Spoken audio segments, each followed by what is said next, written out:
दोस्तों नमस्कार, निश्चय अकेडमी यूपी पर स्वागत करते हैं आपका। क्या आप सीटेट एग्ज़ाम क्रैक करना चाहते हैं? क्या आप कभी चाहते हैं कि सीटेट में 110 प्लस मार्क्स आए? अगर आप ऐसा चाहते हैं तो वीडियो को पूरा देखिए। क्या आपको एग्ज़ाम हॉल में बैठने से और बड़े बड़े क्वेश्चन देखने से आपको डर लगता है? क्या आपको ऐसा लगता है कि हमें समझ में नहीं आ रहा है कौन सा ऑप्शन लगाए? क्या आपको लगता है कि सभी ऑप्शन सही लग रहे हैं आपको, या आपको सही ऑप्शन चूज करने में प्रॉब्लम होती है? तो इस वीडियो को पूरा देखिए और जुड़ जाइए इस सीरीज़ के साथ, मॉक टेस्ट सीरीज़ के साथ, और आपको ज़रूर लाभ मिलेगा। तो चलिए दोस्तों, पहला क्वेश्चन सॉल्व करते हैं।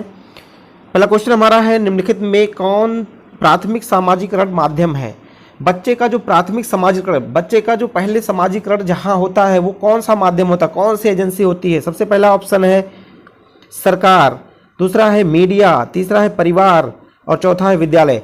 तो आप देख रहे होंगे, अपने आसपास देखते होंगे कि सबसे पहले बालक का जो सामाजिकरण होता है वो कहाँ होता है? सबसे पहले परिवार में ही उसका पालन पोषण होता है। तो परिवार में ही वह भाई बहन, माँ, माता पिता, चाचा चाची, सबके साथ ही उसका एक समाज होता है, आसपास पड़ोस, फिर उसके बाद विद्यालय, फिर मीडिया, फिर सरकार, यहाँ इस तरह से पहुँचता है। तो यहाँ पर प्राथमिक की बात की गई है, तो इसलिए यहाँ पर सही ऑप्शन होगा परिवार। तो प्राथमिक सामाजिकरण का माध्यम है परिवार।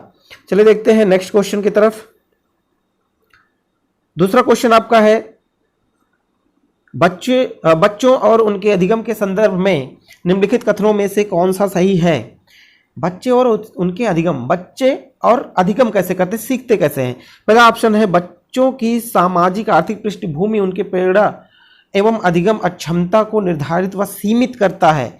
दूसरा ऑप्शन है, बच्चों को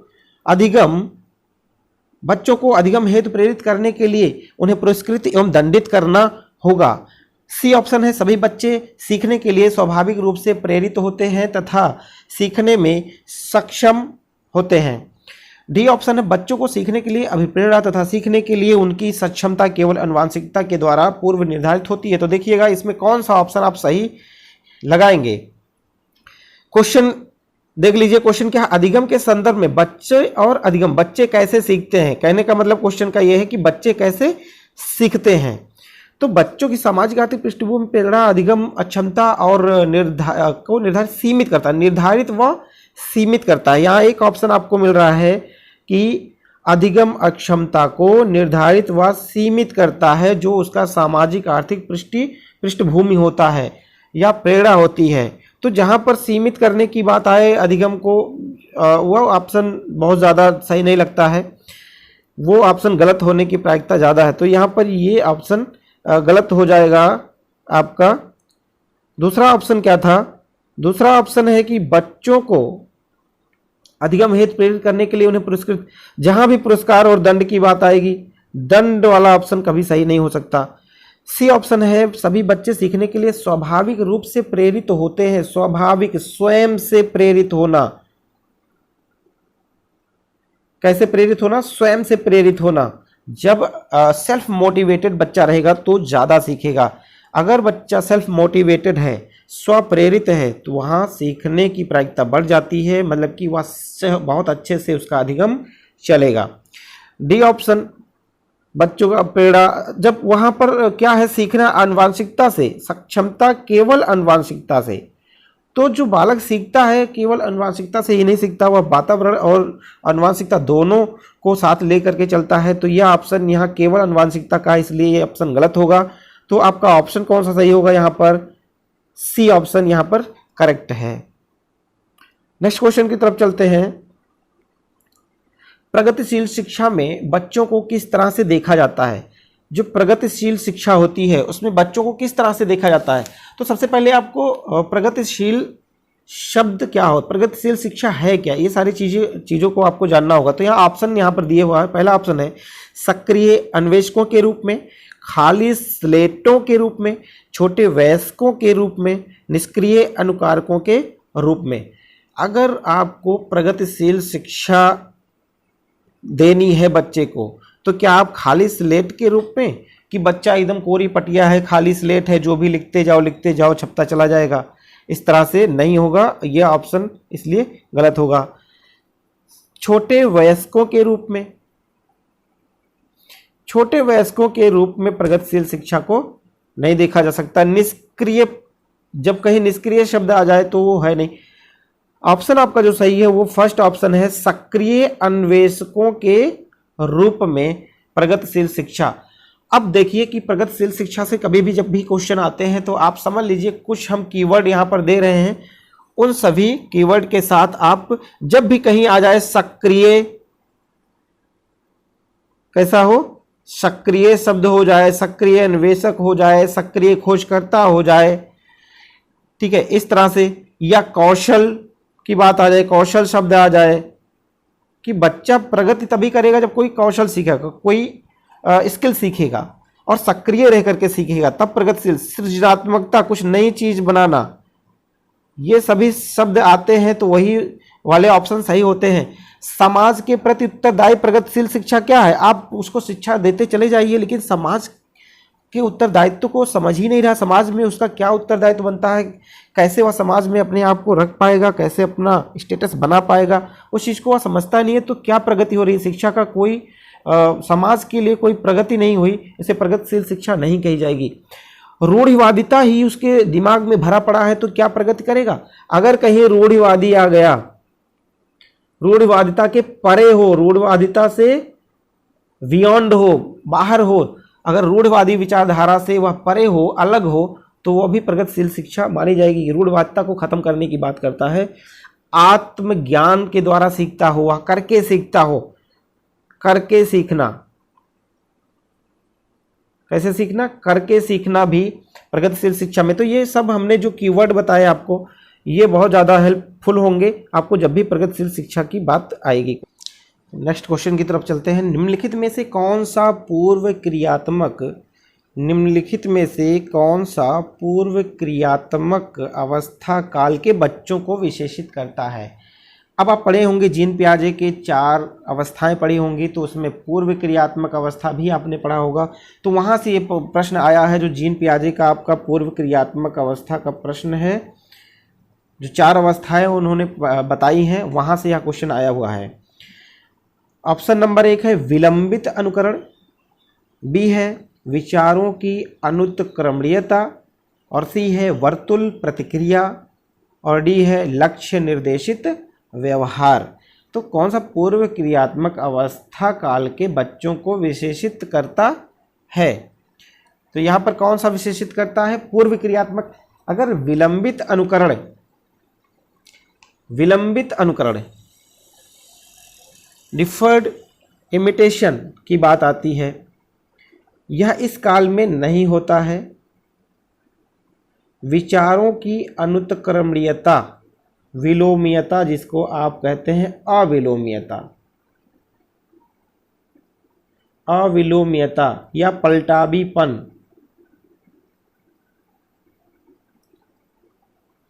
ये चीज है पलटावीपन। वर्तुल प्रतिक्रिया, वर्तुल प्रतिक्रिया क्या है कि विकास शुरू होता है, फिर आकर के फिर थोड़ा फिर ऐसे ऐसे चलता है, घूम करके फिर आता है, फिर ऐसे ऐसे, तो वर्तुल प्रक्रिया चलती है, या लक्ष्य निर्देशित व्यवहार होता है उस समय। कौन सा ऑप्शन सही होगा? तो क्रियात्मक, पूर्व क्रियात्मक अवस्था में अनुत्क्रमणीयता बच्चों में पाई जाती है, यह विशेषता है। अनुत्क्रमणीयता क्या होती है? अविलोम्यता। अगर वह यहाँ से एक बार उसको यहाँ ले जाइए और फिर कह दीजिए घूमकर यहाँ जाइए, तो वह भ्रमित हो जाता है, भटक जाता है। ये चीज़, जैसे आप पूछ लीजिए कि 3-4 जा क्या होता है, अगर आप 3-4 जा पूछ लेंगे तो वो बता देगा 12, लेकिन 4-3 जा पूछेंगे तब आप उसे प्रॉब्लम होगी, तुरंत वह पलट करके नहीं बता पाता। यह होती है अविलोम्यता। तो यहाँ पर पूर्व क्रियात्मक की विशेषता है। आपको जीन पियाजे का जो व्याख्यात्मक एक वीडियो हम आपको दे देंगे, यहाँ पर मिलेगा, उसको आप पढ़ लीजिएगा, सारी बातें समझ में आ जाएंगी। चलिए नेक्स्ट क्वेश्चन की तरफ चलते हैं।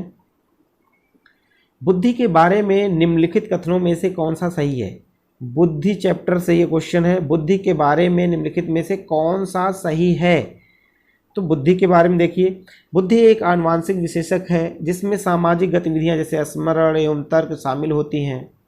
तो क्या बुद्धि में स्मरण और तर्क शामिल होती हैं? और यह कैसी प्रक्रिया है? मानसिक गतिविधियां या आनुवांशिक विशेषक है या नहीं है। पहला ऑप्शन ये है। दूसरा ऑप्शन है बुद्धि बहुआयामी है, जिसमें बुद्धि परीक्षणों के द्वारा पूर्ण रूप से परिमेय ना की जाने वाली कई योग्यताएं शामिल हैं। सी है बुद्धि अभिसारी रूप से सोचने की योग्यता है। बुद्धि अनुभव के परिणाम के रूप में व्यवहार में एक अपेक्षाकृत अस्थायी परिवर्तन होता है। तो यहाँ पर कौन सा ऑप्शन सही होगा? ऐसे प्रश्नों में थोड़ी सी परेशानी हो जाती है लोगों की, बड़े बड़े ऑप्शन लिखे हुए हैं, कौन सा सही होगा। तो यहाँ बुद्धि की जो विशेषताएं हैं, जब आप बुद्धि पढ़े होंगे उसमें विशेषताएं, जो बुद्धि की विशेषताएं हैं, वहाँ से ये क्वेश्चन लिया गया है। आप सोचेंगे कि सीटेट में इस तरह से प्रश्न आता है, तो बुद्धि से प्रश्न आया है और उसकी विशेषताओं से ही प्रश्न। अगर आप उसकी विशेषताओं को अच्छे से पढ़ें तो प्रश्न को कर पाएंगे। तो बुद्धि क्या होती है? बहुआयामी होती है। एस फैक्टर, जी फैक्टर, बहुबुद्धि सिद्धांत, बहुआयामी सिद्धांत, ये सारे सिद्धांत आप वहाँ पर पढ़े हैं। और कैसा होता, बुद्धि का एग्जैक्ट मापन भी नहीं किया जा सकता है। तो ये बुद्धि बहुआयामी है, इसमें बुद्धि परीक्षणों के द्वारा पूर्ण रूप से परिमेय न की जाने वाली कई योग्यताएं शामिल होती हैं। तो यह होगा। बुद्धि अभिसारी नहीं होती है। दो तरह की अभिसारी अपसारी दोनों तरह से सोच सकते हैं। व्यवहार में एक अपेक्षाकृत अस्थायी परिवर्तन या कोई अस्थायी परिवर्तन नहीं होता है। बुद्धि अनुभव के परिणाम स्वरूप कोई अस्थायी परिवर्तन नहीं होता है। तो क्या होता है? ऑप्शन नंबर बी यहाँ पर सही होगा, बुद्धि बहुआयामी है। ठीक है, नेक्स्ट क्वेश्चन की तरफ चलते हैं। वह अवधि जो वयस्कता के संक्रमण की पहल करती है उसे क्या कहते हैं? जिसमें बालक, उस अवस्था को पहचानना है जिसमें बालक एक वयस्क की तरफ जाता है, जिसको हम संक्रमण काल भी कह सकते हैं। तो वयस्क की तरफ जाता है तो कौन सी अवस्था होगी? पूर्व क्रियात्मक अवधि होगी। अब पूर्व क्रियात्मक आप जानते हैं 0 से 2 वर्ष की होती है जीन पियाजे के अनुसार। बाल्यावस्था की समाप्ति कब होती है? 12 वर्ष तक। किशोरावस्था या मध्य बाल्यावस्था। तो यहाँ पर जब वयस्क होता है तो किशोरावस्था से ही वयस्कता की शुरुआत हो जाती है। संक्रमण काल भी इसे कहा जाता है, या संक्रमण करने लगता है, वयस्क की तरफ बढ़ने लगता है। तो ऑप्शन नंबर सी यहाँ सही होगा, किशोरावस्था के समय। नेक्स्ट क्वेश्चन है, जीन पियाजे के अनुसार बच्चे, तो जीन पियाजे की जो सिद्धांत है, उसकी जो विशेषताएं हैं, उसको ध्यान में आप वो सारी चीज़ें आप अच्छे से पढ़े रहेंगे तो इस क्वेश्चन को कर पाएंगे। जीन पियाजे के अनुसार बच्चे, तो बच्चे को उद्दीपन अनुक्रिया संबंधों के सावधानीपूर्ण नियंत्रण के द्वारा एक विशेष तरीके से व्यवहार करने के लिए अनुबंधित किया जा सकता है। कैसे? संबंधों के सावधानीपूर्ण नियंत्रण के द्वारा। नेक्स्ट है, बच्चे को पुरस्कार एवं दंड के सिद्धांतों का प्रयोग करते हुए विशिष्ट तरीके से व्यवहार करना एवं सीखना सिखाया जा सकता है। सी है, ज्ञान को सक्रिय रूप से संरचित करते हैं, जैसे जैसे वे दुनिया में व्यवहार कौशल का प्रयोग करते हैं वे अन्वेषण करते हैं। डी है, प्रेक्षणात्मक अधिगम की प्रक्रिया का अनुसरण करते हुए दूसरों का अवलोकन करके सीखते हैं। तो जीन पियाजे के अनुसार बच्चे क्या करते हैं? देखिएगा, जब भी यहाँ नियंत्रण रखते हुए, नियंत्रण के द्वारा बात आती है तो वहाँ क्या आती है? एक बाउंडेशन लगा दिया जाता है। तो कभी भी बच्चे का विकास बाउंडेशन लगा करके नहीं किया जाता है, ये ऑप्शन गलत हो जाएगा। दूसरा है पुरस्कार और दंड, जहाँ भी दंड की बात आएगी वो ऑप्शन गलत हो जाएगा। ज्ञान को सक्रिय रूप में, अब यहाँ देखिए, अनुकरण करते हुए दूसरों का अवलोकन, ये तीसरा ऑप्शन यहाँ पर सही है। ज्ञान को सक्रिय रूप में संरचित कर, जैसे जैसे दुनिया, जैसे जैसे वो आगे बढ़ते जाते हैं वो अन्वेषक होते हैं। जैसा कि जीन पियाजे ने कहा कि बालक जो होता है वो नन्हा वैज्ञानिक होता है, तो वह कैसा करता है? अन्वेषण करता है। जैसे जैसे वह बड़ा होता जाएगा व्यवहार कौशल का प्रयोग करते हुए आगे बढ़ता रहेगा और एक सक्रिय रूप में रहता है। तो यहाँ सी ऑप्शन सही होगा। अब देख लीजिए कि यहाँ पर डी ऑप्शन गलत क्यों हो रहा है। प्रेक्षणात्मक अधिगम की प्रक्रिया का अनुसरण करते हुए दूसरों का अवलोकन, जब दूसरों का अवलोकन करके सीखेगा, वो जीन पियाजे ने ये नहीं कहा। जीन पियाजे ने कहा कि वह अन्वेषण करता है, वह खोज करता होता है, वो सक्रिय सदस्य होता है समाज का और नई नई चीज़ें खुद खोजता रहता है और खोज करके सीखता है, दूसरों का अवलोकन करके नहीं। मतलब कि यहाँ पर दोहराने की भी बात आ जाएगी, तो इसलिए चौथा ऑप्शन गलत है और ऑप्शन नंबर सी सही ऑप्शन है। नेक्स्ट क्वेश्चन की तरफ चलते हैं। चालक विकास की दर में व्यक्तिगत विविधताएं होती हैं, फिर भी चालक विकास का क्रम से और तक होता है। मतलब किससे किसकी तरफ तक चालक का विकास का जो क्रम होता है वो पूछा गया है। तो सबसे पहले चालक शब्द को समझ लीजिए, चालक है क्या? चालक विकास की दर आप पढ़े हैं जिन पियाजे का जो पहली अवस्था है सेंसरी मोटर स्टेज, तो चालक को इंग्लिश में मोटर भी कहा जाता है, तो मोटर स्टेज ही यह है। अब समझ में आया कौन सी अवस्था की बात हो रही है? 0 से 2 वर्ष की बात हो रही है। उस समय जो विकास का क्रम, अब यहां सीधे क्वेश्चन आता है, चालक की बात हो या विकास की बात हो, लेकिन बात यहां पर चली आती है कि विकास के क्रम का जो सिद्धांत है, विकास के कई सिद्धांत आप पढ़े होंगे, उसमें विकास का एक क्रम का सिद्धांत होता है। तो विकास किस क्रम से किधर की तरफ चलता है? ऑप्शन, यहां ऑप्शन के अकॉर्डिंग देखते हैं, सॉल्व करते हैं। अपरिष्कृत चालक विकास से परिष्कृत चालक विकास, मतलब स्थूल से सूक्ष्म की ओर। दूसरा ऑप्शन है सूक्ष्म से स्थूल की ओर। सूक्ष्म का मतलब होता है परिष्कृत चालक विकास। और सी ऑप्शन है शीर्षगामी से अधोगामी। 2 जगह है, वहां आपको ऑर्डर में फिल करना है। और डी ऑप्शन है अधोगामी और शीर्षगामी, मतलब अधोगामी से शीर्षगामी की तरफ। तो पहले सबसे पहले आप समझ लीजिए कि यहाँ ऑप्शन जो सही होगा वो ऑप्शन होगा ए, ऑप्शन सही होगा।